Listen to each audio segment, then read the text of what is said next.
Hey, everybody. Pete A. Turner, executive producer and host of your Break It Down show. I've got Joe Pardo coming up. Joe has a really great, I think you'll love it, reaction channel. But it's more than that because it's not just I don't want to say banal, but it's not just like basic reaction type stuff. He's watching and analyzing the pitches on Shark Tank. So if you're a Shark Tank fan, you get a chance to maybe dig into some of these questions you might have otherwise, some of the dynamics of business. And so Joe's channel has just taken off. I mean, he's a longtime podcaster and he's built his own podcast events, and they're fantastic. But when he thought to do the Shark Tank idea, man, I just tell you, he's just been smashing it. And what he's working on right now is some technology stuff. So he's stuck. I'm looking right now. Yeah, he's stuck in sort of a technology limbo. Yeah, Joe, if you go to YouTube, that's probably the best place to start. Just type in either Joe Pardo, Pardo, or Super Joe Pardo. A lot of his stuff will come up. Or just go to here. Look, here's his link. Just go to joepardo.com, and that's his handle. He's on Instagram. He's on Facebook. Super great guy. Always communicative. So if you have an idea, and part of what he does professionally is advise businesses. So we'll ask him a couple of questions about that. We'll ask him questions about his podcast. And as soon as we can get, it's nothing. It's so easy to have a podcast, right? And it's so hard to manage all of your own technology stuff. Like if a part goes bad or if something is going like right now, I have no idea what this show sounds like. Maybe, everything's turned on, everything's working properly here. Okay, great. Right. It might sound like crap because you can't control anything from the show out to you all, right? And there is wireless in between all of us. And so how do you deal with these problems? It's a little bit crazy when you try to sort all these things out. And so I appreciate Joe digging in with me and coming on the show. It looks like he's got everything all connected and together. I was just singing your praises, Joe, and your Oh, fantastic YouTube channel. You know how hard it is. You have been in the podcast game forever and ever. And I look at my numbers and sure there's growth, but you got to scope way back to see them, right? Like YouTube loves to smash stuff that doesn't fit into the model, but you managed to find something that you enjoy doing, that you're good at doing, that other people want to see. And just in terms of just your YouTube channel, man, what a smash hit it is. well, first of all, thank you for having me, Peter. And I'm so honored that you offered to have me on. Yeah. Yeah, I've been podcasting since 2014, and but I've been creating content going back to 1996 as a 10-year-old boy, writing about video games on the internet and trying to build like Yahoo groups and stuff, even at like 10, 11, 12, 13, 14 years old. And a lot of other communities in those years. But to me, the thing that stands out the most is it's always about the people, right? And that having great people, getting to connect with great people, to me, that's the biggest reward of all this. Like, you look at the numbers and, when it comes to like YouTube and like, I mean, the YouTube numbers dwarf my podcast numbers for Right. far and away. Like, probably like, 30 times more. Isn't it It's close. crazy? It is. I mean, it's crazy. I think lifetime on my podcast is closing in on 180,000 Sure. downloads. Yeah. And that's in the like what, 8 years. Yeah. So, Yeah. versus like closing in on 4 million views in YouTube since 2000 and realistically since March of 2021. So a year and a half later, Yeah. we're closing in on 4 million views. So, it's it really comes down to like how do you make something interesting? How do you bring something that's different, that's going to get people's attention, kind of skirts the rules a little bit, and also enables people to find you that wouldn't necessarily be looking otherwise. Right. So I'm always looking for, when I look at other people's content, like what can I borrow from something that I find interesting, but isn't in the space that I create content in, right? Right. So I watch a lot of tech video, like tech tubers some video game stuff because I'm a big gamer. And so I take those things, and I try to like, how can I adapt them to what matters to like what I'm good Mhm. at, which is business, right? So, and community building. So I've always looking for like, what can I take and applied somewhere else. Mm. Yeah. That's great. And by the way, we never did the official open, so I'm going to point at the camera, and you're going to say, "This is Joe Pardo or Super Joe Pardo," and you're watching the Break It Down show. And that will, at least when we cut the podcast in, we can put that in the front, and this part will just be us chatting. So I'm going to point at the camera and do your thing. Hey, supers! I'm Joe Pardo, and this is the Break It Down podcast. Yeah. Yeah. So the thing about like all of these things, I just sat down with someone. Let me first say this: when the pandemic hit, man, my podcast numbers, they just took a crap. And they haven't recovered from it because there are now so many options, and you have to fight out so much elbow room to really be able to even exist. And you can say whatever numbers you want. No one really even has except for the people that are like superstars that are way up there. You can say your numbers, and it just doesn't mean a thing. Like if I have 100,000 people that pay attention to my show, which would be a fantastic hit in any universe, but there's just no engagement. Who cares, right? But if I had 1,000 people, and every time I did a show with an author, they bought 10 to 15 books. Well, I mean, then it's worth it, right? And so you have all these, like the metrics are weird. And the other thing I wanted to throw back at you is when you try to build a YouTube channel and you're trying to figure out what to do, there is a path. And if you don't mind just following the path and kind of sacrificing a lot of creativity and original, and you don't mind being a little bit, I'm going to be negative, vapid and banal, like with your, oh my God picture, right? Like you have to do these things because that's how the machine works. Then you can reliably today still build a 6-figure income on YouTube, but you have to follow a very narrow path to get there. There's a lot to unpack there. So we'll start with the numbers. So when it comes to numbers, like everything is relative. I was at, speaking of being a gamer, I took my daughter to a LAN party this weekend. For people who don't know that, it's a local area network party. Everybody brings their computers, and they also had like arcade games, and they had a whole bunch of other stuff going on there. But I'm there to compete in some tournament, video game tournaments and things of that, computer game tournaments, I should specify. And afterwards, or actually through it all, I'm talking to my friends, and we're like, why is this not more popular than it was in 2000? Why is it not more popular than it was in 96, 97, 98, 99, even 2007? I mean, we held a 512 person LAN party in 2007, where 512 people from all over the country and I guess Canada, I think there were some Canadians as well, came down and convened in one place with their computers. And there's still LAN parties in lots and lots of places.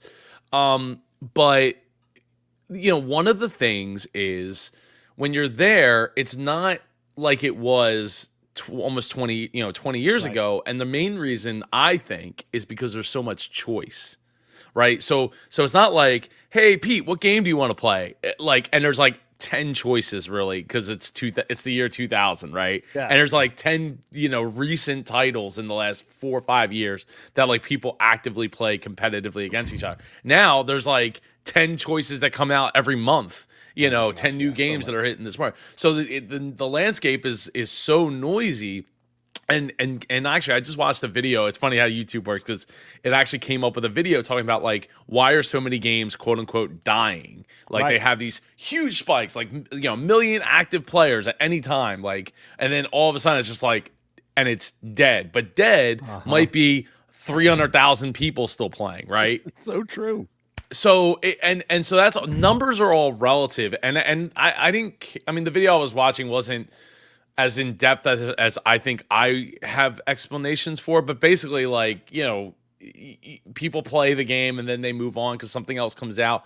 And to go along with that same conversation, is like, you're right. There is so much choice. It doesn't matter if we're talking about games, content, websites.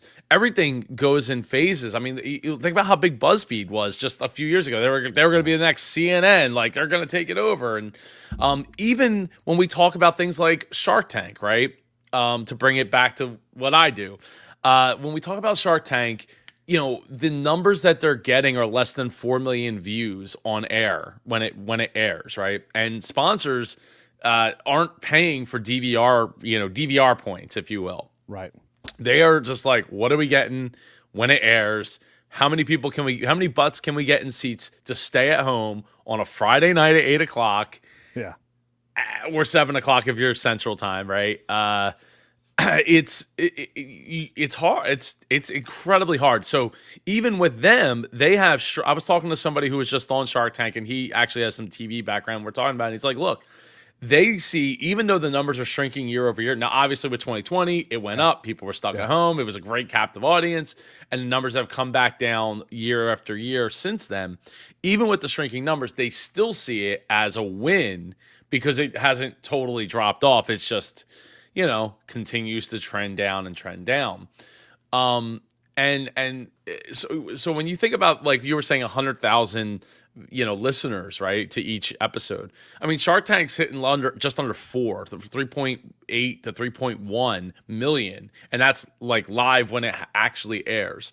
So when you think of it in terms like that, well, if you round it up to like, or just, say 4 million, you still have a significant chunk at 100,000 views or downloads, right, per video, per episode. And when you look at like someone like Mr. Beast, who, if you don't know who that is, look him up. He's doing great things across multiple platforms, mostly YouTube, but multiple YouTube channels. Absolutely, like just everything's on steroids, going crazy, right? With what he does for a lot of different reasons. But listening to because he's been on like an interview tour lately, listening to his interviews, he basically is like, he has it cornered at this point where, he tells the story about he went to this party. It's all ultra famous people and billionaires, and there's like machine gun like security at the door kind of thing, right? And he's like, hey, I got to give a speech at there, and it's like Squid Game, right? He made a video all about Squid Game, recreated Squid Game, and it's like 200 million views. All of Squid Game did not get 200 million views from Netflix, right? So it's like, he basically was like, assimilate, work with me or you're dead, right? Because if you don't sponsor me, if you don't work with me, you're not going to have anybody paying attention to your brand, and you will ultimately become irrelevant. So work with me or don't and die. And so it doesn't matter. Doesn't matter to me. Someone else is going to pay me, right? And I'm going to give that money away, which, go down the Mr. Beast rabbit hole. It's pretty awesome. He basically, every dollar he makes, for the longest time, he has pulled back a little bit because he has so many people, 150 some employees now, that are all counting on him to, pay their mortgage, pay their bills and stuff. So he used to take every dollar and reinvest it in the next video. He'd make $1,000. That's what his budget is for the next video. He'd make $10,000. That's the budget for the next video, and just kept rolling and rolling. And now I think at this point he's just making so much money that even at spending, $2 to $4 million, like, you're going to produce an incredible video that nobody else is going to be able to touch, and you're still going to make money at the end of the day. Have money extra at the end of the day. But yeah, so looking at it like that, I think your community is just so critical. It doesn't matter if it's one person, 5 people, 10 people, 100 people. I think that if you're living and producing, living your true life, like what's true, to be true to yourself, and allowing other people to hear that voice come through and personality to come through, that there's people that are going to connect with you, and there's people that are going to write nasty comments like I get from time to time about how I need to shut up and go away and never make videos like this again. And I'm like, this is welcome to the internet. Like I still write, I appreciate you watching and commenting. That's awesome that you took the time. You gave me some of your time, more time, instead of just clicking off the video, to write a comment, helping the YouTube algorithm figure out who to serve it to. Yeah, it's so funny. So you've talked about a lot of things as you were unpacking my complex question, but this gets back to like one of the things I do professionally is I advise people on their podcast, and I think the most common advice I give is like, don't do this. Like, if you're going to spend this much time, start a business. Whatever it is, like, go find a business. Like, if you don't have a budget, then work on that. But if you have $10,000 to start and promote your podcast, which is a lot of money, but not that much to make a podcast go and be worth it. Like, are you willing to spend, 40, 50 hours a week really cranking away trying to make this thing into a business? Or should you just go buy a snow cone truck and build a route at the same time, right? And I'm not making fun of snow cone. I'm like, no shit. Like, they have a lot of great brands that do that. And you like have all these people that are so excited to see you and all these things. A podcast is a terrible idea in most cases. And so I say, I don't care what your idea is are you going to work harder than your competition, and understand that your competition is Jason Bateman, and these guys absorb a lot of attention. And then, yeah, you go to YouTube, or like, it's so adorable. Like when people like, why don't you go to Patreon? And I'm like, first off, Patreon has a history of getting between you and your listener. And second, you look at Patreon and what people actually make on their podcasts, it's not that great. And third, why don't you just go to my PayPal link and put in $5? You can support me, be my patron right now. And it's like, oh, well, so these things they're enormously hard. And I paint a fair picture of what it looks like, because to find a brilliant, that's why I celebrate your success with just this aspect of what you do, because you found a way to work within the model, do something you're clearly passionate about, and rally an audience. And I think it's hilarious when you publish like the stupid stuff people say to you all the time, because that is also one of you're taking a negative byproduct and turning it into something positive, because it's easy to lose sight of that and really get your feelings hurt. Because there's people that say really mean things on the internet to me when I make my stuff, when you make your stuff. It's a crazy thing. But what are your thoughts in general on the challenge of trying to, like, I love when people are like, oh, how do you monetize? Like, well, first off, you got to be good, and then you have to be able to be worth people's time. Mr. Beast. So just today in the news, Spotify, I guess, announced they were cutting some shows. Yes, because an $80,000 or $100,000 a year lift for them to pay you, and however many yous there are in that you said Mr. Beast has all kinds of employees. And so if you're bringing in $250,000 a year, heck, you go watch a Shark Tank video, right? Some of these guys are doing $1 million plus in sales before they even go ask for money, right? So I just want to shut up and just throw some of these things out there. But when you look at how hard it is to squeeze out money, and by the way, if you've got 1 million people watching your show and you're on Spotify and they're paying you because you're a Spotify show and you're getting $100,000 a year, maybe you ought to take that thing somewhere else. And, Mr. Beast doesn't need anybody, right? He has an audience now, and they have to come to him with a sweet offer. Otherwise, he can be like, not interested. That is true. So I'll start at the end and work backwards. So Okay. the famous, so look, I listen to sports talk radio here because I live in Philly and we're passionate about our 4 sports teams. Yeah. And they had Jason Kelsey, who's the starting center for the Philadelphia Eagles, on there, and he has a podcast with his brother Travis Kelsey, who plays for the Kansas City Chiefs. And they had Paul Rudd on, and apparently the Paul Rudd guest spot was a surprise for Travis's birthday. Well, Jason was supposed to like do a bunch of prep and figure out what questions he should ask and all that. And apparently Jason just, I'm surprised they even do the podcast in season. That seems kind of weird to me since they're so busy. Yeah. But he didn't prepare, and Paul Rudd came on, and they just had a really great time with the 3 of them. Now, apparently, I mean, and Angelo Cataldi, who is like the morning, ringleader here in Philly, he was singing the praises of that, and he's been in radio for 30 plus years. So so it's like, okay, well, why is that so successful, right? It's because you have 3 superstar people, Right. all like talking candidly on a podcast, for like an hour or however long. I haven't listened to it yet, but it's a part of. I remember getting my backup. I guess it was in like 2015 or so, when all these famous people were starting to get into podcasting. Like Paula Dean had her own podcast, and it was like all these people, and I'm like, wow, like, they're really going to mess it up for all the independent people, because who are you going to listen to? The person that's like, I already have, that has an audience and is famous, right, and it lives in probably a much more interesting life than like every other podcast, for every 100 podcasters or Oh my 1,000 gosh. podcasters,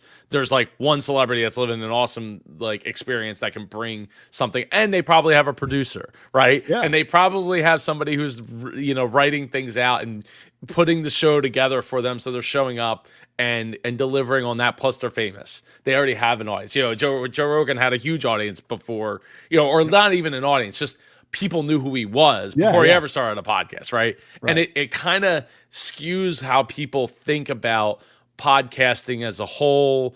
And then you see like a lot of these comments, like we were talking about the nasty comments, like, oh, you only have 5,000 subscribers, you'll never get anywhere because, and it's just some random person that just happened to stumble upon your video that's like, Yeah. I don't Yeah. believe anything you're saying because you only have 5,000 subscribers. Like, I could Yeah. go pay for subscribers, but that's not building a community. That's not building a bond with the people that watch my stuff. And honestly, I mean, at this point, like I don't even have 10,000 subscribers. I'm 9,500 as of this weekend. And I'm making enough money that I feel confident that like it's going to continue to grow.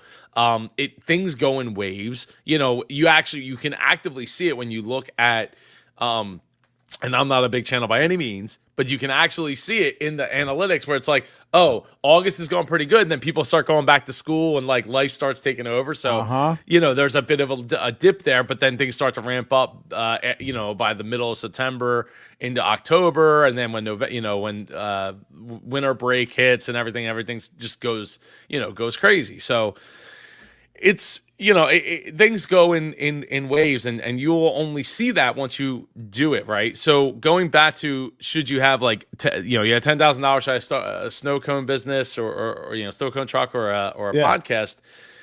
If you have the itch to share something inside of you, you don't need $10,000 to start a podcast to make it interesting, right? Like you got to get, as you said, and as many people before you have said, you got to get good first, right? And the only way to do that is put in the reps. Keep doing it over and over and over and over again, right? I've been in probably getting closing in on 2,000 videos at this point total, plus all the podcast episodes. It's like 478 or something like that. Plus I've done other shows, so there's been like, plus all the interviews I've been on, like shows like yours, Peter. So so it's there's you have to get good at it. I know, like, so an example from my family business, my dad's been kind of pushing, like, oh, start run a podcast for us for Pardo Fleet Solutions in the trucking industry. We get all these interviews and stuff like that, and I keep going back to, look, I'm not the truck guy. You are the truck guy. I'm talking to my dad, like, you're the one that needs to go and be the host, right? You have those connections. You have a much deeper understanding of the trucking industry and your heartbeat on it than I may ever have. And that's just me being real, because I know what my lane is. I know what I'm really good at. And that's just not something that I've ever had to, like, I know enough to be dangerous. But the thing is the difference between me and him is he could talk about it for days.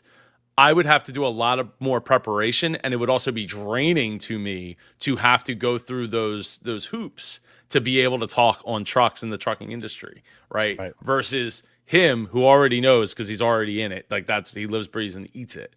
So if you're, when you're talking about like, what do I do with that $10,000?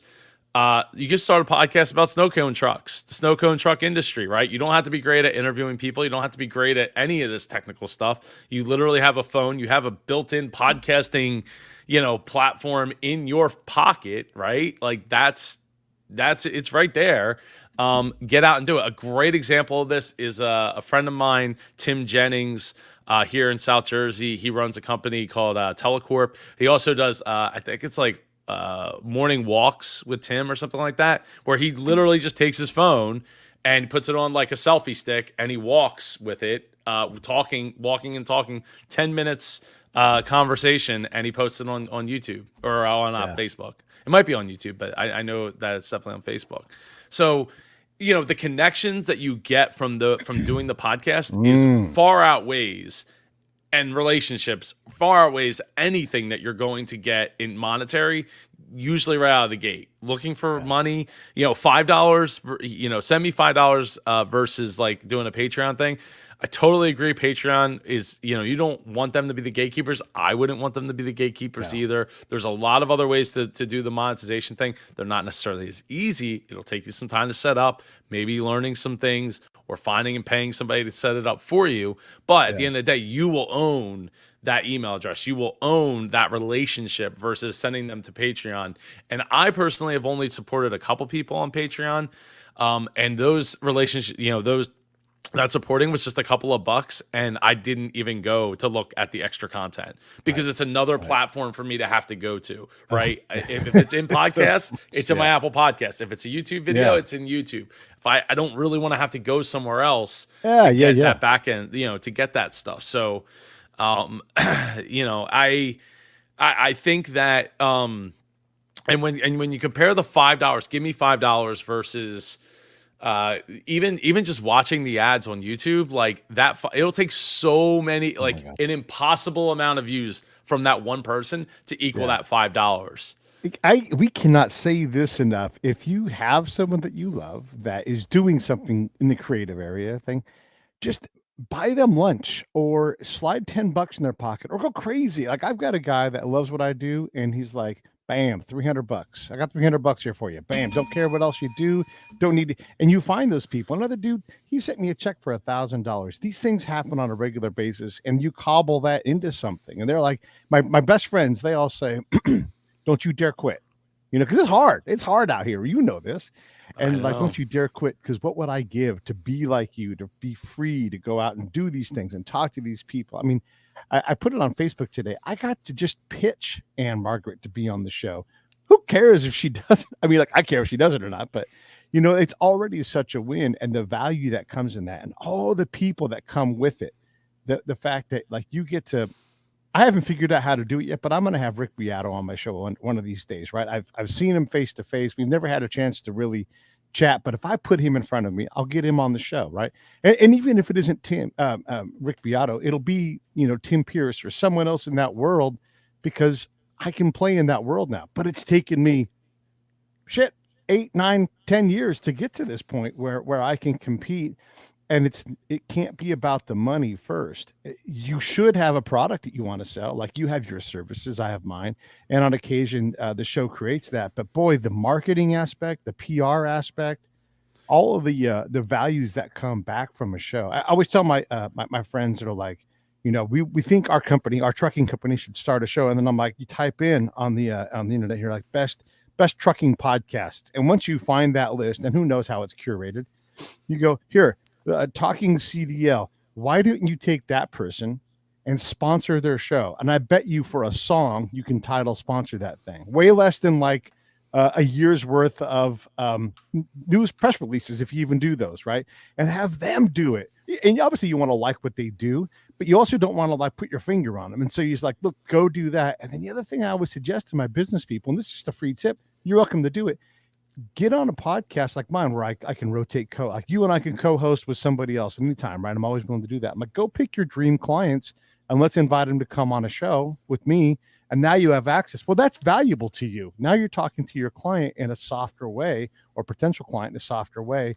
And it becomes a marketing, sales driving tool. Use your podcast in other ways to find value. I want to go back to Rick Beato and Tim Pierce, because they did a talk. Rick did a nationwide tour, and by that, like 12 cities. But he came to LA, so I went to go see him. And he and Tim talked for quite a bit of time on, he's like, look, these guys are huge YouTubers. And they're like, we become slaves to YouTube because we'll put a new video up, we spend all this time, spend this money, employ someone. And then you look at the metrics and you're like, what is going on with this video?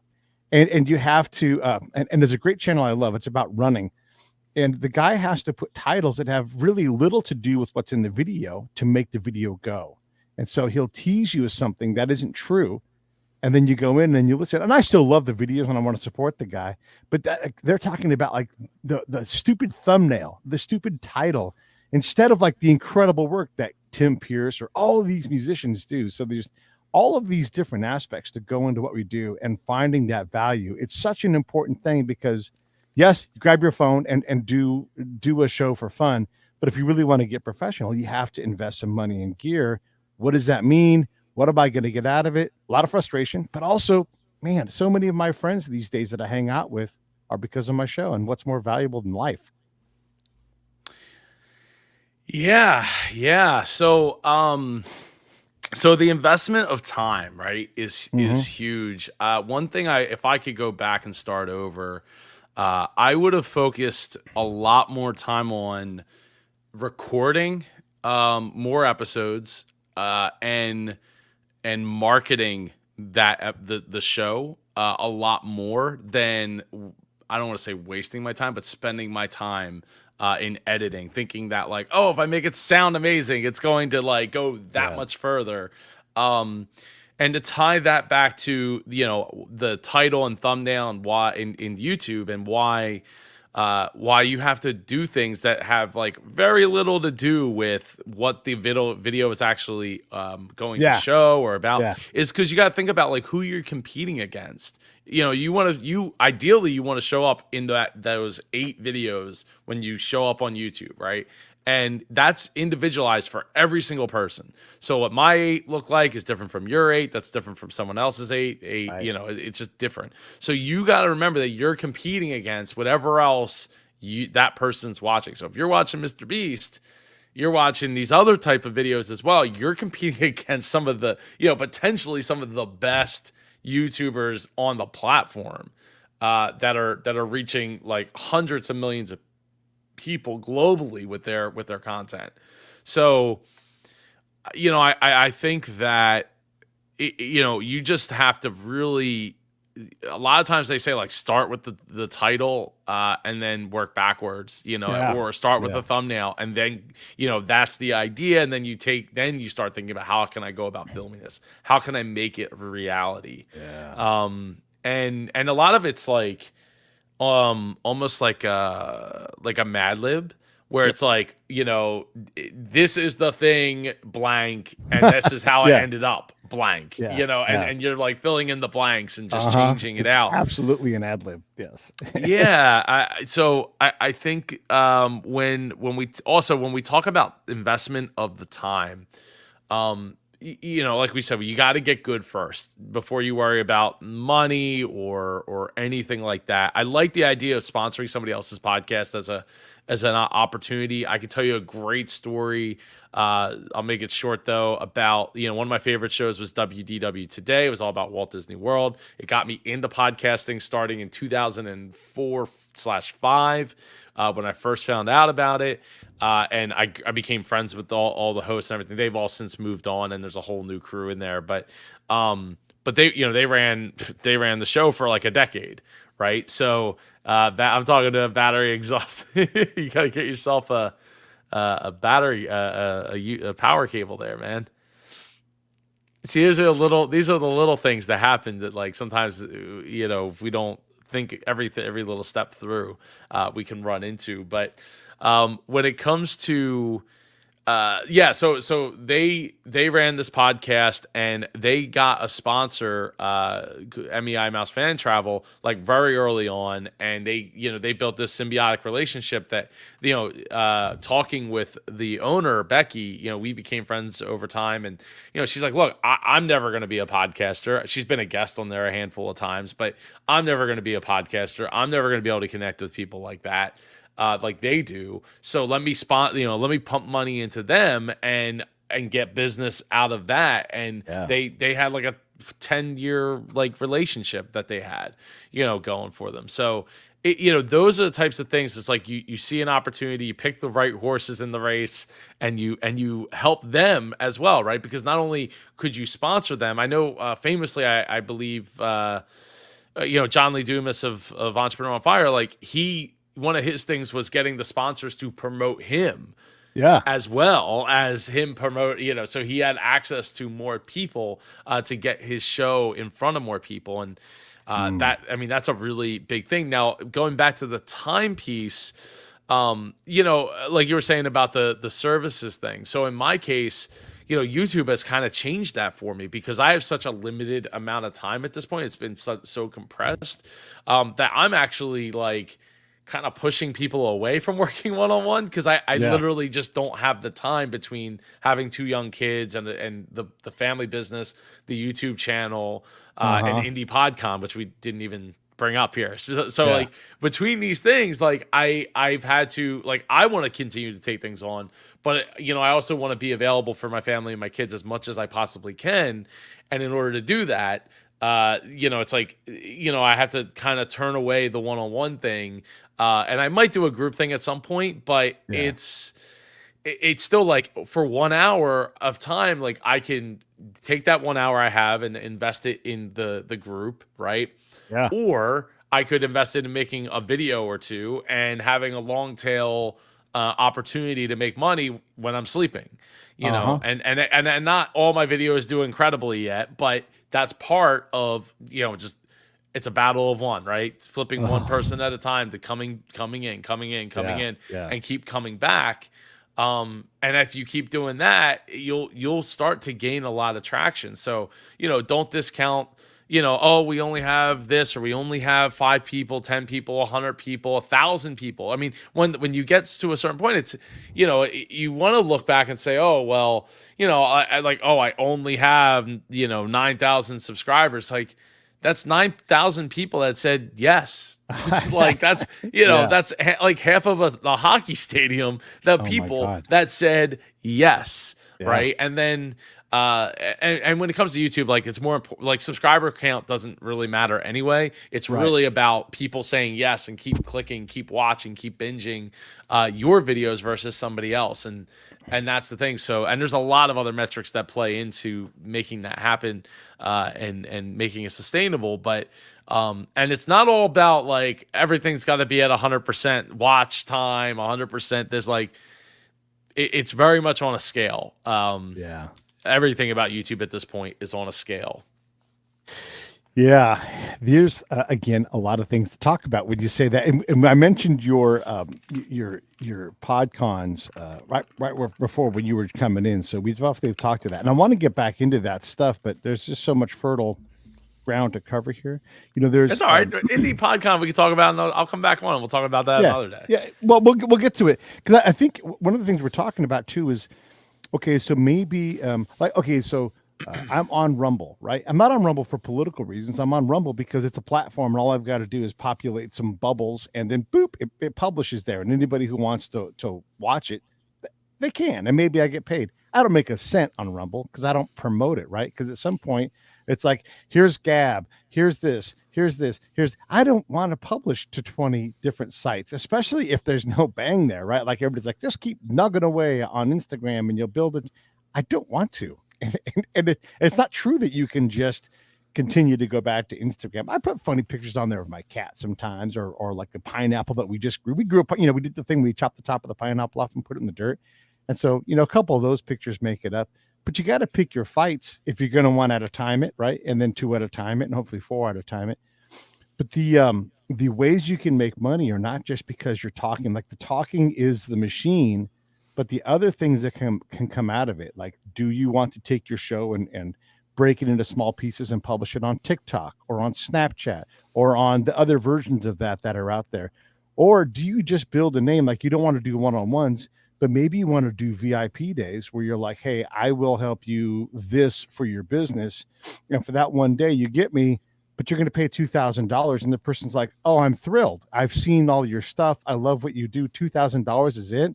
Hell, it costs $10,000 to have a guy talk. You're going to help my business for a full day for 2,000. Okay. And now you're like, well, this is great. I work 10 extra days a year doing this. That's 20 great, And so you can build these businesses by evolving into something that you never even, if someone told, hey, Joe, you're going to have 9,000 people and probably have 10,000 here in a couple of weeks that are paying attention to your goofy Shark Tank videos, you'd be like, yes, I'll take it.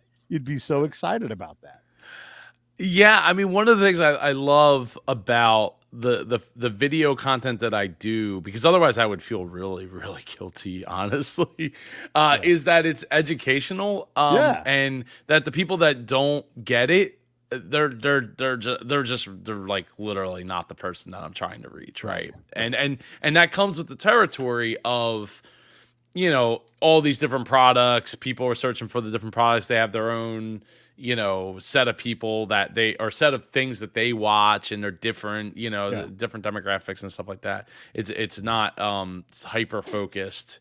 Yeah, I mean it's Shark Tank, but not everybody that's searching for that Shark Tank video is hyper focused, right? Right. They're into crocheting or something. Like Yeah. they're just different than what we're providing here.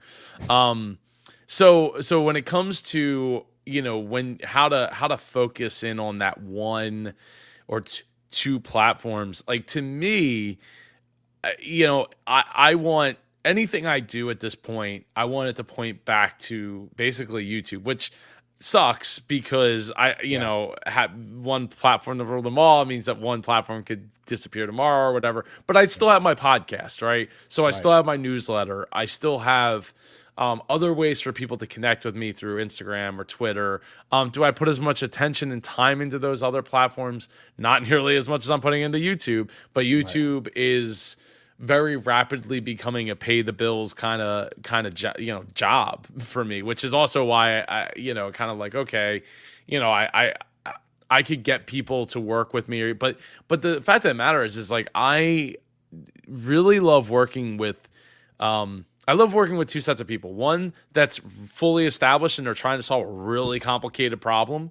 That's like actually my wheelhouse because the complicated problem involves like technology integration. It involves like all these other aspects to it, right? Versus the person that is just trying to get started, right? So, I do the Shark Tank thing. I have people that have businesses, been in restaurant businesses, power washing businesses, like all these different businesses. Yeah.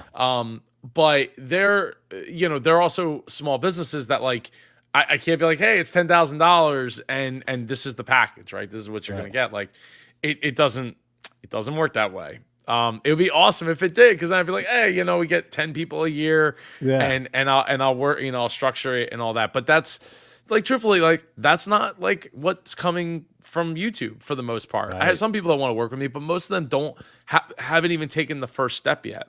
Yeah. Yeah. Yeah. And Yeah. and I wouldn't want to necessarily take that level of money from somebody who's just getting started. That's like saying, like, Pete, I got $10,000. Should I start a podcast or snow cannon truck? Go give it to Joe Pardo.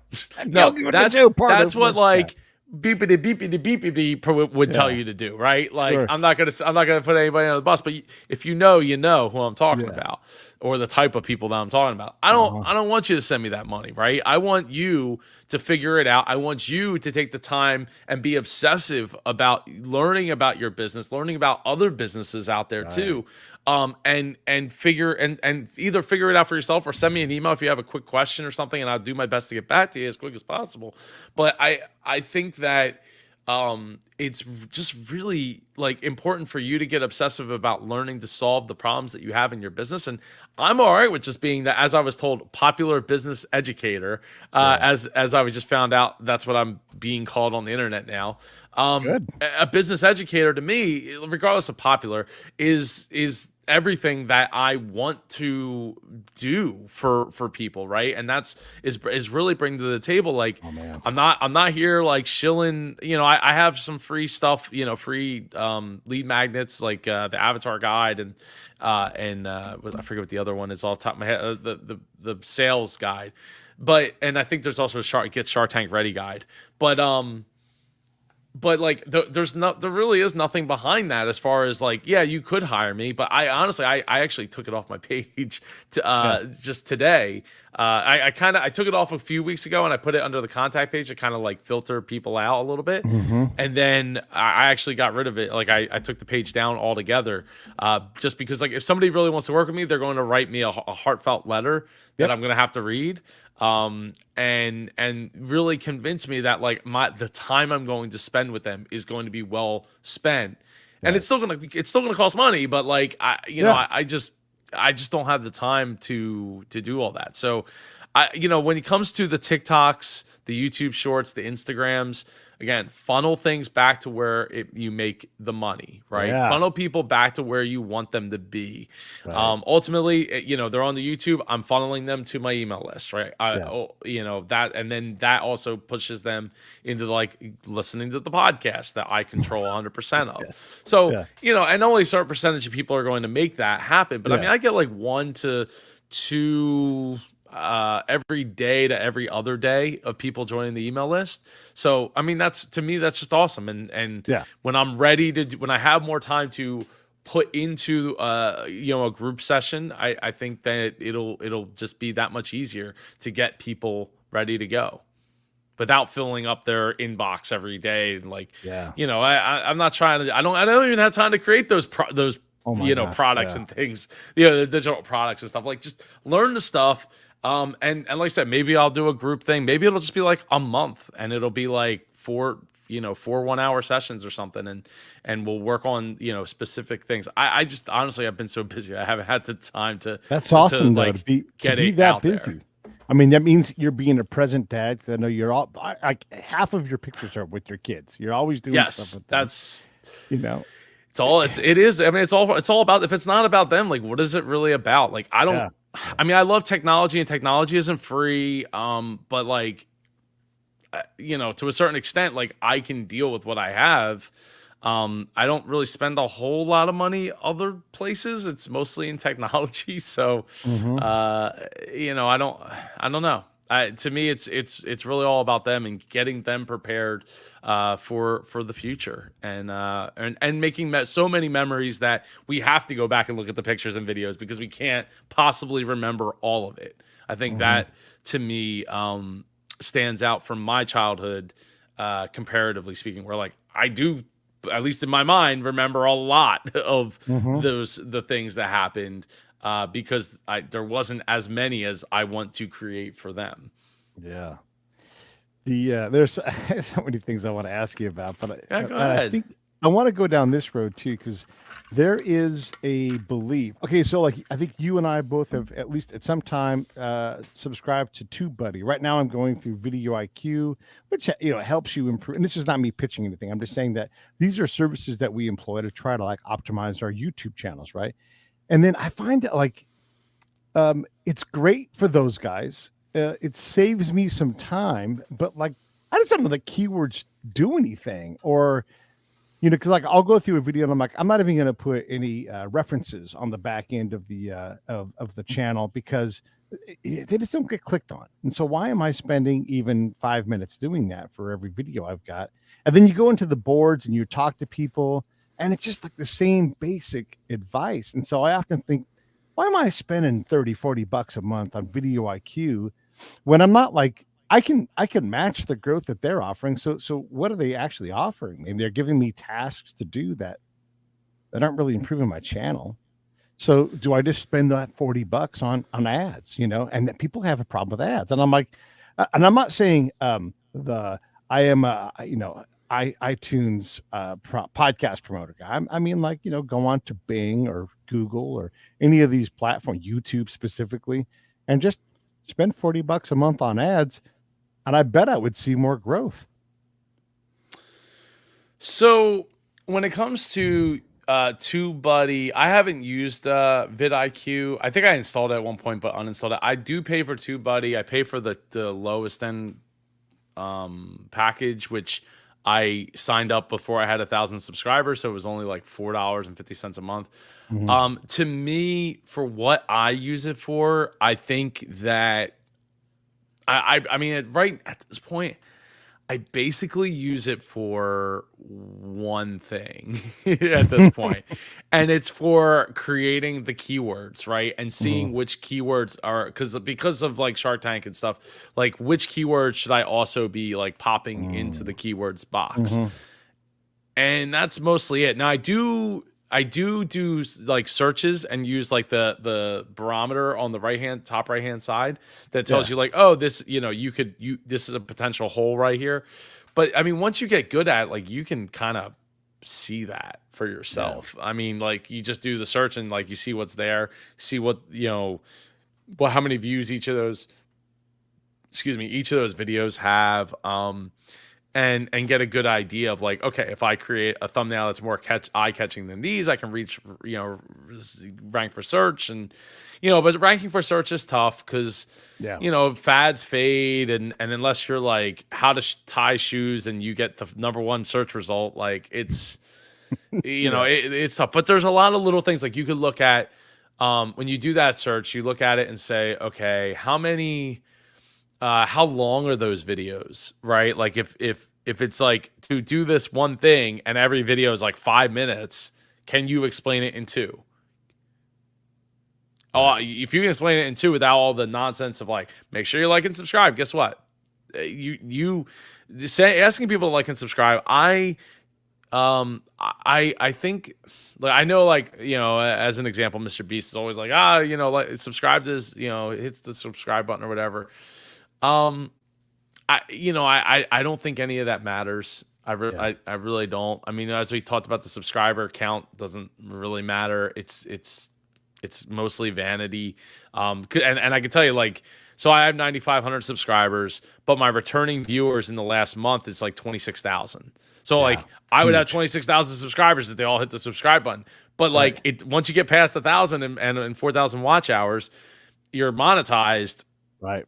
It's a vanity number, right? So people are going to subscribe, and as they choose to subscribe. It's not really me reminding them, like every other video is reminding them to subscribe. Gosh. It's just part of the platform. To me, it's almost like that's why you start seeing like these like little animation gifs, right? That like click and so it clicks the subscribe button, so they could stop saying it and just having that visual cue at least. Because you're just like creating dead air at that point, and that's not good usually for people's watch retention time.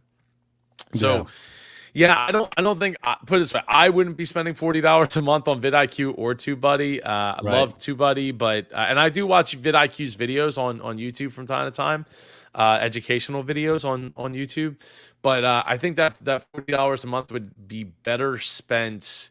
You could try ads, but I don't know that, like, I honestly, I've never done a YouTube ad, so I couldn't tell you.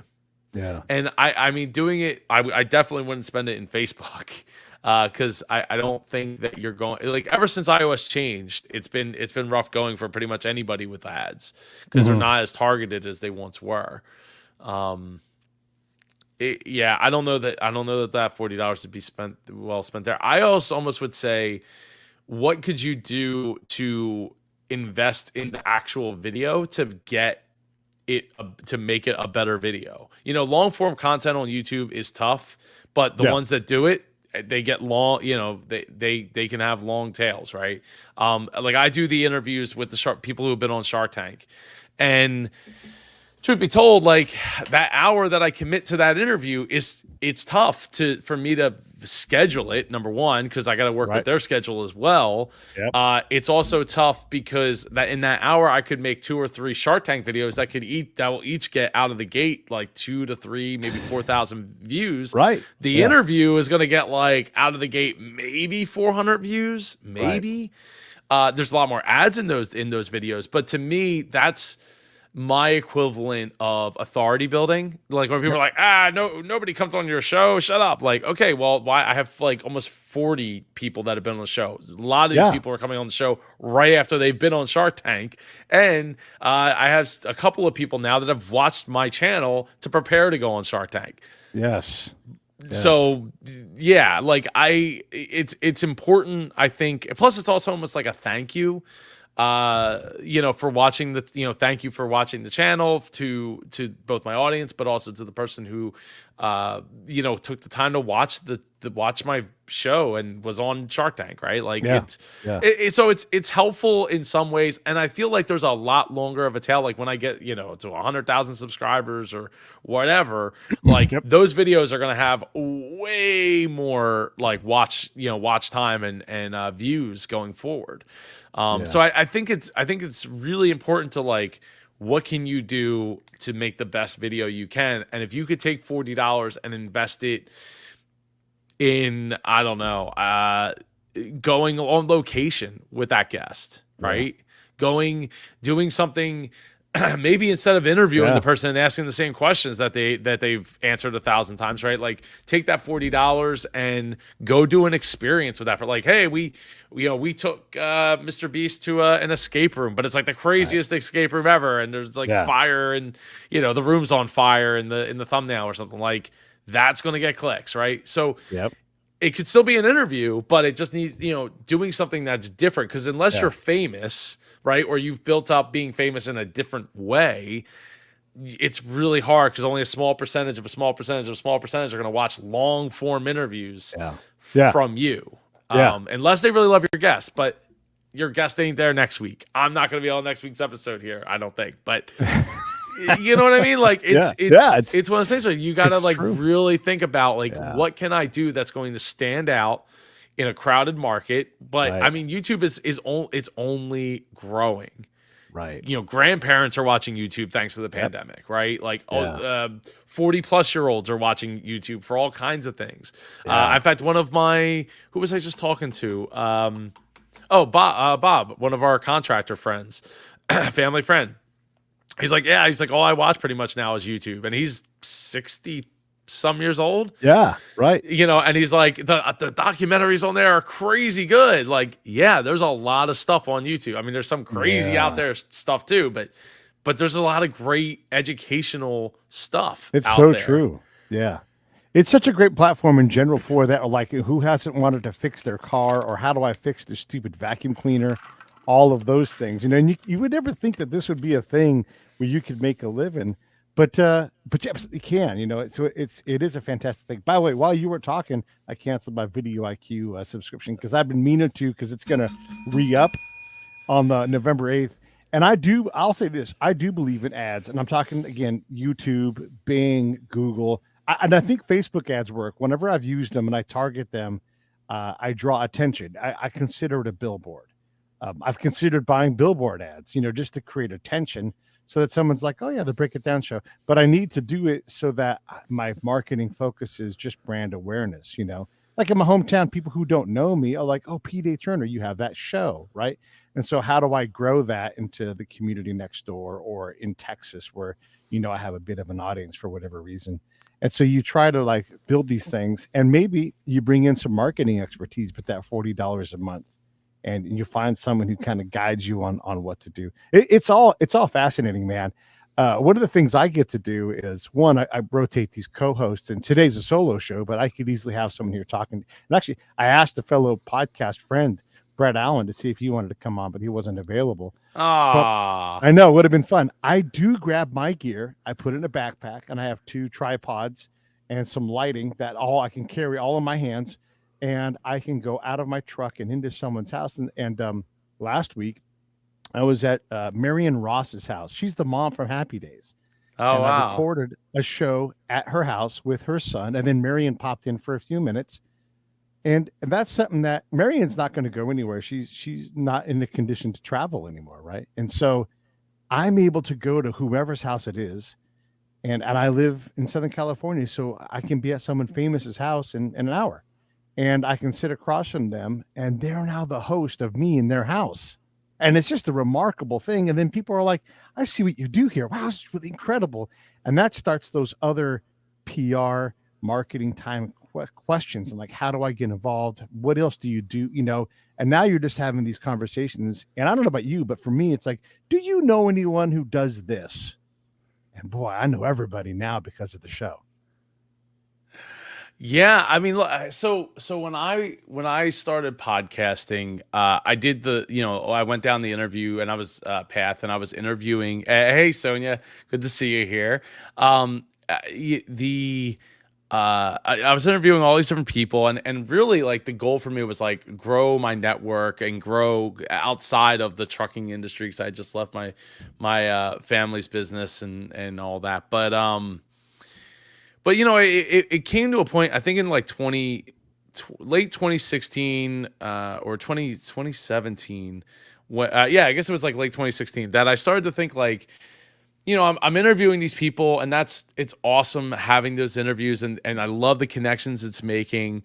But like I was, starting to think like, how is this serving, my business, right? My coaching business. Right. And how or coaching consulting business, how am I going, like, to me, I don't have any ideas of grandeur, or feelings of grandeur Right. of being like Oprah or being like, somebody like Larry King or somebody like that. So for me, it's like I did all these interviews. It was great experience. I got tons of editing experience. I got Right. tons of connections and friends like all over the world. In 2.5 years.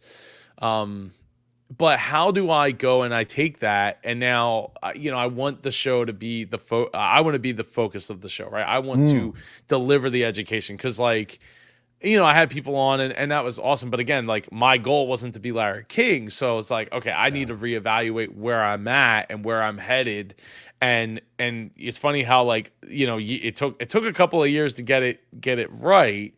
Though I did win Business Podcast of the Year award in 2017 from podcastawards.com, not just for those interviews, but also at that time or no, actually, no, they were mostly interviews, but I was doing a lot of lessons and I also did a pre-show at the time. So I would do, Sure. like, talk about like news topics and stuff and relate it back to business.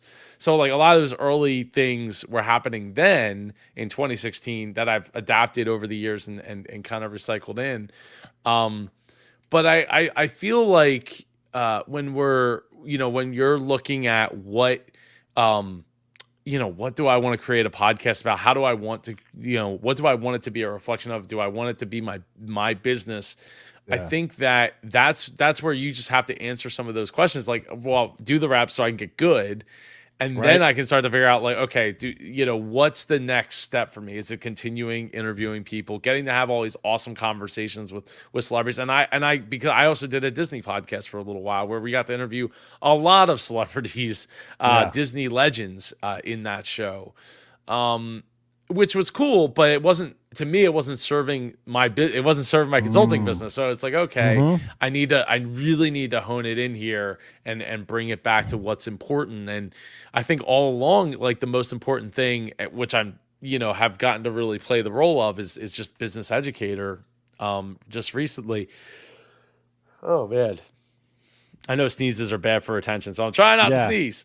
Yeah, but yeah, yeah. Well, But yeah, I just think that you have to give a lot of thoughts at, and it is really cool though to have those experiences, and even getting to be, not long after I started doing the Shark Tank stuff, I got invited to the house of one of the people that was just on Shark Tank, yeah. and because he lives in Pennsylvania, so I went over there and I got to, record an interview with him at his house. To me, what was more important about that interview, I mean, it was awesome. It was great experience and all that. But what's important is it established me as a real person outside Yeah. of these four walls, and it established, like, somebody thought I was trustworthy enough to come out to their house, Yeah. based on a video I made about their Shark Tank pitch. So, Yeah. I think that doing it is really great as long Mm. as you're doing it with purpose. And somebody, you know Kamanzi, right? Sure. Yeah. So Kamanzi reached out to me when I just released my first book in 2015, and he reached out to me and he said, Joe, why did you release your book as a free download out of the gate? Like, it eventually, it was a paid book, but out of the gate, I was like, I wanted to have a number one book on Amazon and blah, blah, blah. So I did as a free download, and I achieved that. I got the number one in, I think it was like self-help on the free side. But, he's like, what, how is that going to help you? And to me, I was like, look, I'm just trying to gain exposure, get as many people to learn about me and the platform, which was still in its infancy at the time. And really had a lot of growing pains through that time. But I think the most important thing there was, like, doing it with purpose, right? And he was Mhm. he was satisfied with the reason I gave, of, like, okay, this is the purpose of why I did it this way, right? But if I had just said, well, I just, like, I want to be number one, or I just, just to get my book out there, Right. um, it wasn't just about the book; it was about the whole Mm. platform, right? And what I was doing at the time. So, my books after that were not free when they came out, and that book is not free today. But it's it was just it was an experiment because I was still relatively young in Yep. my platform Yeah. and in the growth. So yeah, It's can I keep you for like 2 or 3 more minutes because I want to ask you as long one as you more. need me, man. Okay, All I okay. got So after this is a run, so I'm good. well, let's get you running soon. So I'll just put these together into one thing you can riff on. Um, One thing is like what you've done is created an opportunity for Shark Tank to go, oh man, because they're always trying to get you to go to like, hey, don't forget to go to sharktank.com and watch the outtake or whatever it's going to be. And you've become that thing where it's like, hey, don't forget to go check out Super Joe Pardo, part of the Shark Tank family, and they pitch you. So would you give up your freedom and take a dollar amount from those guys to be part of that network? And I guess that's that question. And the other thing is have you evolved how you do the show with in mind, hey, I can get these guys who pitch on my show next. And so I got to make sure I don't, like how I say things. I've got to be, and I'm not saying don't be authentic, but I'm saying, you've got to find a way to word things so that you're not like unpalatable to them. And then just close with, if you have any question for me, because I know I've been hammering you, then I'm glad to take those things on. So is there a dollar? There is potentially a dollar amount if if the agreement was right. It had to be the right. It would have to be the right deal. It had to be a win-win, I think. Right. And because if it's not right, like I would have to put a lot of things on other things on pause, right? And I'm not necessarily willing to move across the country to be in Los Angeles if that was important to them. So I think that there's definitely an opportunity, but the dollar amount's got to be it's got to be right, and I would have to be most likely staying here in Jersey. If I had to fly back and forth a little bit, I'd be willing to sacrifice that, but it's got to be. I mean, we're talking like over, at least six figures like over six figures Yeah. starting Yeah. to No, make for it sure. worth Yeah. the time and the effort. And then, depending on how many hours we're talking about, what I could do to commit to still, Yeah. I wouldn't want to abandon my YouTube channel. Right. I wouldn't want to, I wouldn't want to sacrifice the future for a short-term gain. Yep. I mean, obviously it could open up other doors, you never know who you're going to meet and stuff like that. But like, you never know who's watching right now, right? And Yeah. and I've seen that not only with my fellow podcasters, but also with the Shark Tank. People have been on Shark Tank, so That's right. they, it's like Peter from Mountain Flow Eco Wax was like, yeah, I did a show in Denver. And I didn't know that somebody from Shark Tank was there, and they reached out a month later and was like, oh yeah, we saw your booth at the blah blah blah show, and he's like, oh wow, I didn't even know you were there. Yeah. And we'd love to have you come on Shark Tank. So you just never know who's watching. As far as the Shark Tank, like they definitely know I exist. I mean, obviously or not obviously, but they haven't reached out to me specifically.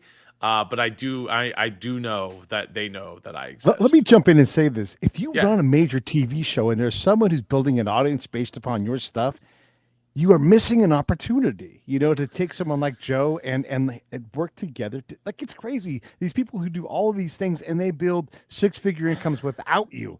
You need to go grab these guys because they're getting attention that you guys are leaving on the floor. Okay, I'm sorry. I had to No, interrupt yeah. Well, because yes and no. it's Yes the and no. marketplace. Yes and no, right? Because like you look at a company like Disney, right? They have all the Disney bloggers out there. Mhm. And they have blogging events and they they'll wine and dine them and all that, but it's I mean with that said, they do have the Disney Moms panel, and those are paid positions that are like Right? Disney bloggers. I guess they're bloggers. Yeah. That get elevated dads and moms, but it's called Disney Moms. At least for now, and it's there's Disney moms that do blogging, and it's their God damn. opportunity. It's their opportunity to connect with the the community, and as well as D23. So D23 is their conference every year that they do a bunch of announcements and things like that. And so they, that was them getting in on like, hey, people are hosting these conferences around Disney. Let's get some of that money, Yeah. and all that. So, do I think that Shark Tank is missing out by not having me? I actually don't think so. And the Mm. reason I don't think so is because they have other channels on YouTube. They have the ABC channel that posts like a little clip, but then they also have Sony Mhm. Entertainment Pictures that posts the whole pitch uninterrupted and on there, right? Sure. And those will get 1 to 5 million views most cases. Yeah. And then now there's something called, as of like 6 months ago, 8 months ago, there's something called Shark Tank Global that Mm. posts not just Shark Tank, but like all the different Shark Tank brands, the Yeah. Dragon's Den, the Shark Tank Australia, and Yeah. all that under that channel, complete pitch, uninterrupted. And I mean, it decimated some of my videos where it's Yeah. like the highest viewed video on my channel was the Lark water bottle. And once they posted that on the I think it was on the global channel, it just died. Yeah. I mean, it might get some views now, but it doesn't get nearly as many views as it once did. So Fair um enough. I feel like if they wait, they'll wait till like if they were going to do something or wanted to do something, they would have already reached out, right? Or they just do nothing and they wait till a point where, like, my goal is to get so big because I have a lot of other ideas that I want to integrate into the channel. Sure. Not just reaction content, but like other business related content that's, maybe in the vein of Mr. Beast, but like how I do go about doing things and solving problems for businesses. And I've already done a video like that Mhm. where I was supposed to be a TV show for Biz TV, excuse me, for Biz TV, and that kind of fell apart, that deal. But the pilot got done, and then I've chopped it down for YouTube to be, so it didn't have commercial breaks and stuff. So at a certain point, it's like I feel like the opportunity is there for me to be bigger than what Shark Tank would have to offer Yeah, in I hope general. so. Yeah. I think you're Like, right about that. Yeah. and I hate saying that because, like, I'm not trying to bite the hand that feeds or one of the hands that feed. But the fact of the matter is the opportunity is there. It's just Yeah. a matter of me getting the time to be able to go and film those things and make Mhm. it, big enough to just all of a sudden, like, light fuel on fire, like the whole thing on fire, even more Yeah. than it already is. And Yeah. when it comes to the wording, so look, Yeah. integrity is huge to me. um, as it is, there's been a couple of times where I'm like, if you read between the lines, you'll see that I'm not thrilled with what I'm watching, or I don't Yeah. Yeah. believe everything that I'm, watching. Yeah. And I'm not trying to, like, because I've gotten accused a few times of being like, oh, you just say everything's all great and, awesome and everything. It's like, no, it's not. But the thing is like, I'm getting to see 8 minutes of an hour plus long pitch, right? And Right. answers to questions that was edited, and I have to assume, because from what I've been told, that those answers are truthful and that they're not edited to make anybody look stupid or Right. or anything like that. But there's there's one example that comes to mind where the person's like, oh, I tried to apply for a patent and we're working on getting it. And then, like, actually, there's a couple of examples where afterwards I go to AliExpress and I look it up and I'm like, this is the exact same product. You, Yeah. you didn't do anything. Like, it's a hustle, which is fine. That's perfectly great. I think that, the drop shippers out there, you're doing great. You're taking that risk. You're finding that next big product and doing the drop ship thing. Awesome, right? More power to Yeah. you.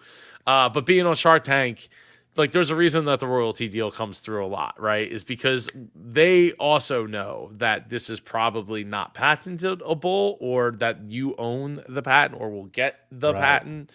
And if that's the case, I want to make money now while it's still a thing, until it's not a thing, and then it's whatever, we just move on. But at least I got I've my money back. Yeah. I've got a friend that has he's got a portal that he's building where it's gonna be patented things that the inventor's like, look, I create these things that have value, but I'm not a marketer. And unless the idea gets caught up and bought up right away, I'm going to go on to the next thing, because what I do is come up with great ideas. And like he had one where, like when you want to put oil in your car, back when people used to do this on a regular basis, then no one does that anymore now. But But he's like, I have a lid that would go on anything, and the lid would be the funnel. And I'm like, God, that's brilliant. Just Mm, like boom, and like it's pouring in. You pull a thing up, boom, done. hmm. But there's like this whole platform he's building for like, hey, if you see something in here from all these different inventors that have signed on that you think you can take to market, there's an exchange of value of some kind or another, and off you go. Like there's just so many opportunities to do these things. It's really incredible, and I love that you're doing it. And you're right. I've watched some of your videos, and I'm like, that idea, and I don't want to mention any of them. Just go watch Joe's channel, and you'll see some ones, and you're like, yeah, do we need that? Probably not. Is some mom going to buy that? Maybe there's a business there. I don't want to take any more of your time. If you want to ask me a question, I'm glad to fire back at you. Otherwise, man, just thanks for coming on. I can't wait to have you on again. Real quick, so a couple things. Yeah. So, one of the things that I love doing, when especially when you see me post those negative comments and things like that, is if you've ever noticed, I don't generally post links to the videos or Right. to my channel, and that's by design because I want Sure. people to go and search for my name. Because I want YouTube to know that people are searching for my name. Right. And so it's the little things like that make a big difference. So like even with your content, like thinking about like the ads and stuff like that, like I wouldn't want to send them to the YouTube channel, right? Because I don't want too much external traffic going to Mm-hmm. YouTube. Mm-hmm. I want people to like have to work for it a little bit so that they, which you shouldn't, but at the same time you do because you also want the right people watching it, and you don't want like, hey, I know Pete, I know Joe, I'm gonna click on that video. I watch Mm-hmm. 10 seconds of it. Oh, cool, there's Joe, there's Pete, and Yeah. click. Yeah. Yeah. Yeah. I'll catch it later. And it's like, okay, well, great. You just told YouTube this video, it was not good. Right. So don't go to my video if you're not going to watch it, kind of thing. Yeah. And that's one of the reasons why you won't see me generally post any videos, links, or things like that. If I do, it's to my website. And then once you're on my website, you can click on it from there. Sure. But you want to kind of put that wall in there because I want people to search. You want people to look up, look you up. And then the other thing is so when it comes to YouTube, how do you feel that you're doing on the YouTube side of it? Are you monetized yet? I've been monetized, Oh, but the okay. money is well, it's basically spent pushing the podcast out, so I don't have to do that work at all. So I have guys that Mm, do that for me, and that's basically what the YouTube channel does, right? It covers that aspect of it, and then the rest of the money that I get through my PayPal subscriptions, that money basically goes into putting gas into the truck to go to Arizona to do a show or buying ads. And you know how this goes. Buying equipment. Apparently, I got a couple of old batteries here that aren't going to hold the charge anymore. I got to rotate those out, right? And so you get 10 batteries, and you're like, these ones suck. Throw them away or recycle them or whatever. Yeah. So that's how I see the YouTube part. And I wish it would grow faster, but like you said, I got a long form show, and some people are going to get it, some people aren't. And if not YouTube, where do you go? Like you put that on iTunes, you're just wasting your time because there's no worse business partner than iTunes or Apple Podcast. Like it's just a waste of time. Yes, they have a lot of ears or anything. You got to get them now out of Apple Podcast and over to wherever you want them to go. And so While they're YouTube doing is, something else, listening, because they're yeah, likely not just sitting there listening, right? yeah, They're watching. I'm sorry, listening while they're like mowing the lawn or right, having a, driving or in a yeah, shower yeah, or on a train where they don't yeah, have access to the internet or their phone to give their attention. So yeah. getting people to do any kind of call to action is really tough. That's why I always So, like people are like, oh, what about affiliate deals? You can make money with that, and I'm like, ugh, no, I'm no, I'm not gonna like unless you're paying me up front yeah, to a yeah, certain degree to do it. Like it's still a lot of work to yeah. do those ads. I'm not going to Um, be mattress salesman of the year for your company for the amount of money. I mean, to do that job, if you were going to, if Casper or Purple, whoever it's going to be, if I'm going to sell mattresses, you're going to have to compensate me for my time and attention, learning, like all these things that, like if you were a salesperson, that's what you would get. I need an expense account, and then I'll go sell your mattresses. But yeah, just like on the chance that someone's like, I need a mattress today, like, no thanks. And then the money had better be there in the affiliate part too, not just like Yeah. a dollar a mattress or something. It was Jared Polin, who's actually from here in Philly, was talking about this on the Graham Stephan Iced Coffee Hour about how what company was it? He had an affiliate deal with, I want to say it was Squarespace, like early on, Uh-huh. Uh-huh. and he chose to not do an affiliate deal. So in the beginning, and he got paid up front. They're like, okay, we'll do it, blah blah blah. Got paid up front, made a little bit of money with it, and then a couple months into it, they were like, well, we're restructuring our Uh-huh. whole affiliate deal, and he was like, oh, well, what's the deal? And they're like, look, you definitely want to take the affiliate deal, and he made so much more money from that than what he was making through them just paying him. So Yeah. I think that affiliate deals can make sense if you actually have an audience that is going to take action, and you actually have like the right target for that Mm, taking action right. people.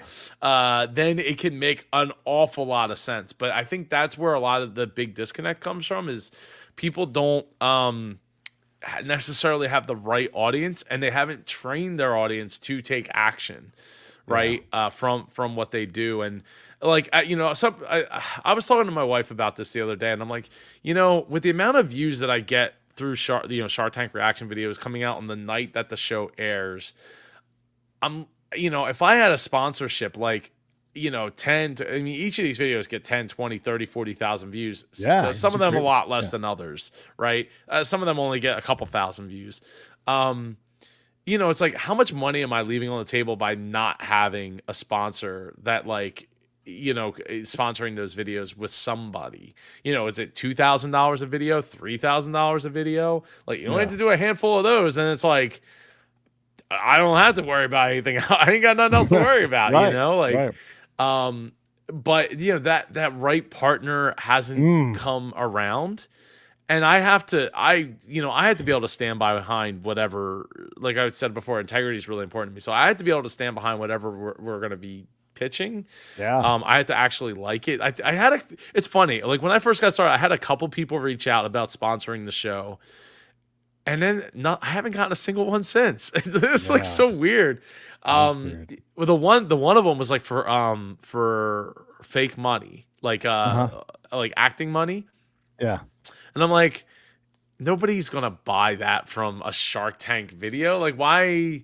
Yeah. Like, the only good thing about that is I would feel okay with it, because it's you're not buying fake money unless you had a reason to have it, right? Like Sure. for acting purposes or video purposes or something. But Right. maybe there would be. I don't know. But yeah, that I let that deal kind of like just go by the wayside. And at the time, I think I had like 200 subscribers or Yeah. something. Yeah. Like Yeah. the channel was like far from growth. I I'll mean, it I'll was before I even started really growing.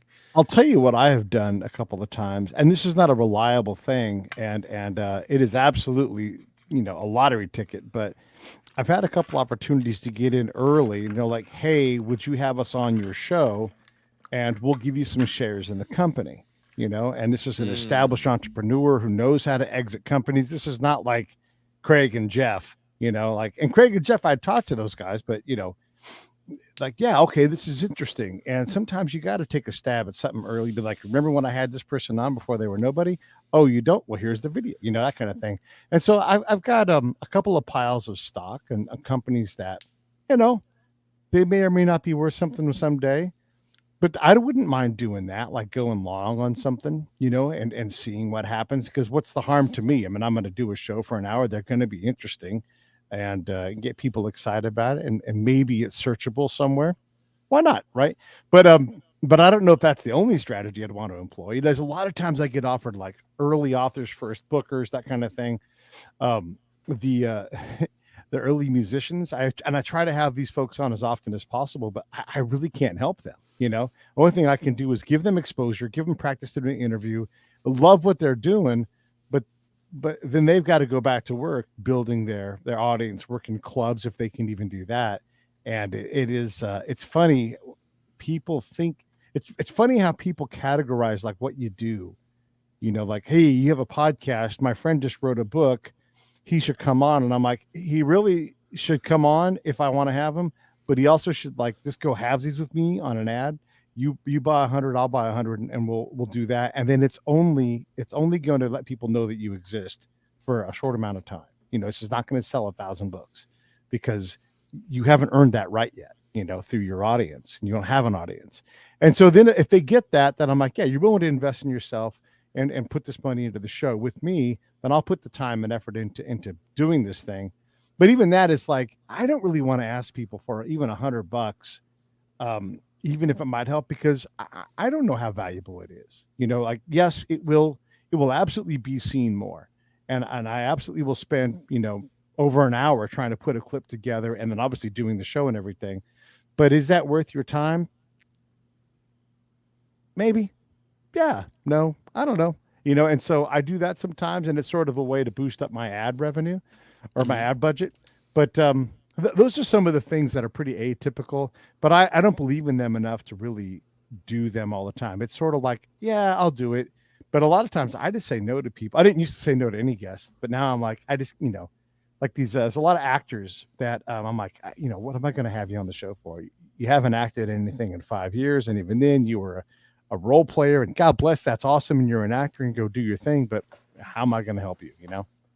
No, the stock thing is intriguing, but so Shark Tank in the first, I think 3 seasons, 4 seasons would take 2.5% of the company. By ABC would take 2.5% of the company, Yeah. regardless if you got a deal or not. Right. And Mark Cuban put a stop to that. I mean, for all the bad things Mark Cuban has done, Yeah. that's one really good thing that he's done. He put a stop to that because a lot of those early pitches, they would be like, "Oh, we want 40% of the company," well, or 45% of the company. It's like, okay, well, I got to give up 2.5%, and if I don't Yeah. already own 100%, then I just signed half my company away Right. to the Shark and ABC. I think that the symbiotic relationship of the nature of like, this is not a pitch. I mean, people come or on my show, it's not a pitch Right. or even me just having them on the Shark Tank pitch is not it's not a thing. Like, I mean, I do critique their websites and all that. So to me, I really think that it's tough for me to say that. And look, I know I'm the guy that was like, "Hey, you should, charge a guest fee and all that." And Yeah. Yeah. but I think that I don't know. I don't know. I had to chew on that a little bit more Yeah. because I think the bigger you get, I think that because it changes it shifts the power dynamic of who's Hmm. important, like who's more Yeah. important at that point. But Yeah. hey, Larry King charged like 10 grand up until he passed away to be Yeah. interviewed on this is Larry King or something like that. Yeah. His not Larry King live show on CNN. And I Um, promise, going on Ellen's Christmas list, when she had her show, I promise that costs over $250,000 to get your product in there, and you got to give a bunch away. Like it. Well, yeah. I mean, you see, was a couple of the companies that have been on Shark Tank did have. Oh, I appreciate that, Mina. I hope I'm saying that name right. A couple of those companies that were on Oprah's list, it's like they Yeah. had connections to Oprah somehow, some way.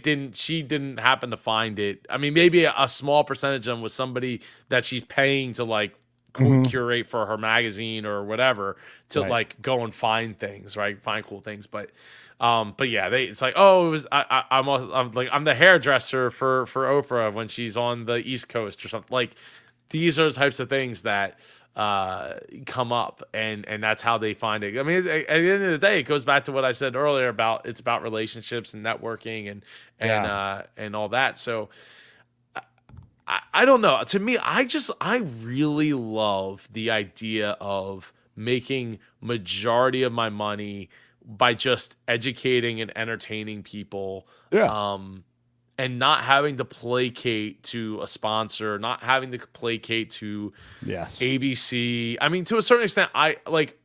So okay, so we're deep enough into this interview now where I can talk a little more candidly, because anybody that's watching might not watch to this point, but Yeah.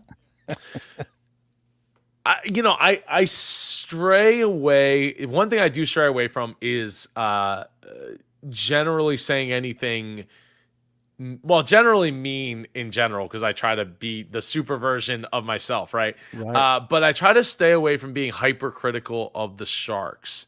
Not because I necessarily want or care if they come on my show at some point, but I, I think that the way I see it, I am representing Shark Tank to a certain point, because they could turn my channel off like that Right. if they really wanted to, right? Um, I mean, and not even turn my channel off. They would just probably copyright claim all the Yep. videos. Every And single one. Right. Right. yeah, I've had one copyright strike in 2.5 2 years of doing this, right? And that wasn't from them; it was from Discovery Channel. And I think that came because I was doing the show. What's it called? Undercover Billionaire, which Uh-huh. didn't have any billionaires on the show, but um, but anyway, the thing was that was on Discovery Plus, and they didn't copyright claim or strike any of my videos until I got to like episode, I want to say 8 of Mm, 11, and I'm like, I can't imagine why. Is because it's getting too close to the end of the show, and they want people to have a reason to still go to Discovery Plus. They didn't copyright strike any of my other videos, because right. they could have striked my whole channel at that point, because there was 7 other videos, right? They could have just been like, boom, boom, boom, your channel shut down, right? You just lost it all. So I took it upon myself to just basically get rid of all those other, delete all those other videos, and I just lived with the one strike until it, evaporated on its own. So to a certain extent, I do feel like I'm representing Shark Tank in a way that I don't want to represent it in a negative light, because I don't want them to shut down the channel. It would suck, not just for Yeah. me, but for the people who actually watch it and learn from it and learn from me and all of that. So I do kind of wish we had a relationship, though, because then I could maybe change how I shoot my videos, so I don't have to like punch in so far, or Right. and worry about the copyright claim system, just copyright claiming me constantly. But Right. for the most part, I don't have that problem too much anymore, but I definitely still have that problem. Like two Mm-hmm. videos from the season premiere actually just got copyright claimed, and I had to re-edit them and repost them to my channel Yeah. because magically 2 weeks afterwards it said the copyright claim system picked up on one of my a couple That's a portions of my real thing video. though. Like when they update that thing every now and then, like, oh, a whole bunch of stuff just got hit, and they're like, oh, sorry, that was us, and you're like, yeah, but you shut my, you shut me. It's a real. It Yeah. just goes back to the YouTube thing. Well, listen, man, I've had you for like an hour and a half. I got to get you out there on the road to go run and everything. This is awesome. Let's just come back and do one again, and I dig what you're doing, and I love that you're having so much success. I know there's more to follow because you're super, and you're Joe Oh. and you're Pardo. But just in general, man, I dig who you are, and how you're living your best podcast life, because it's legit, and I love it. Well, thank you, Pete. I pride myself on being able to provide that. And that's one of the things I always find funny is when people are like, well, you don't have a Lamborghini. Like, you're not, Uh huh. stretched out from a Yeah. Lamborghini. So you can't be, who are you to be giving business advice? And it's like, Yeah. oh God, I've been around this Uh huh. stuff since I was a kid, like Yeah. since I was like 6 years old, working in the warehouse. Like I promise you, I know, and I've Yeah. studied at the feet of other people, and my podcast was me studying at the feet of other people too, not just in my own bubble, my own, my own family's Yeah. business. So I know generally what I'm talking about when we talk about processes, systems, Uh huh. teams, communication. Heck, Yeah. one of my titles at one point was director of communications, and it wasn't just because I'm a tech guy. Yeah. It had a double entendre to it. So Right. Peter, I very much appreciate you having me. I would be honored to come back anytime. I'm not worried about the time. What time is it? It's 8:30 here, in Philly. So I am not worried about it. I was going to do an hour either on the elliptical or go out running anyway, because I am darn set on losing some weight, Good. more weight. So I again, I appreciate you, Pete, and I'd be honored to come back again. Keep doing what you're doing. Keep interviewing awesome people. Keep finding those nuggets of information and documenting people's lives. That's what I loved about doing my first podcast. It was the Dreamers podcast when the first iteration of my show. Being a journal for people's lives and giving people an opportunity. And now we see it like, it's like 6 years later or 8 years later, and there's going back and like people are like, oh, I get to listen to this and it's so awesome, and can I come back on? And I'm like, right now time is so limited, like it's hard. In fact, Pete, right tonight, I wouldn't have been able to do tonight if my daughter's softball game wasn't canceled. Right. Yes. Yeah. It opened up a window of opportunity, so I was able to be here. But yes, a third time would be an absolute honor, and I'm pumped for the future. I'm pumped for the future of what I have going on here. In fact, I was just talking with a local. I don't want to be too specific. A local news outlet producer, and we were like workshopping over the weekend. How can I get my stuff there? Yeah. So on a major network in the top 5 market. Come on. Yeah. We'll see. I'm trying. So, and that's what you got to do. You got to try. So, Pete, Thank you again. It's been an honor. And I appreciate that you appreciate what I'm doing here. And it really means the world to me. It really, as somebody who's been creating content for 30 years now, it means the absolute, or 30 years. Yeah. Since 96. So getting close to 30 years, it means the actually, no, 36. I'm 36. So yeah, since I was 10 years old. So almost 30 years. It means the absolute world to me. Okay. Stand by for 1 sec. Hey, thanks for watching the show. I really appreciate it. Right here, you can subscribe. Please do that. It makes the show grow. Hit that notification bell so you know which incredible guest is coming up next. Down below is the PayPal link. You can put a small subscription in. That is an enormous help. All that money goes right back into the show. And then right up over here are the next episodes you should listen to, curated by yours truly. Thank you so much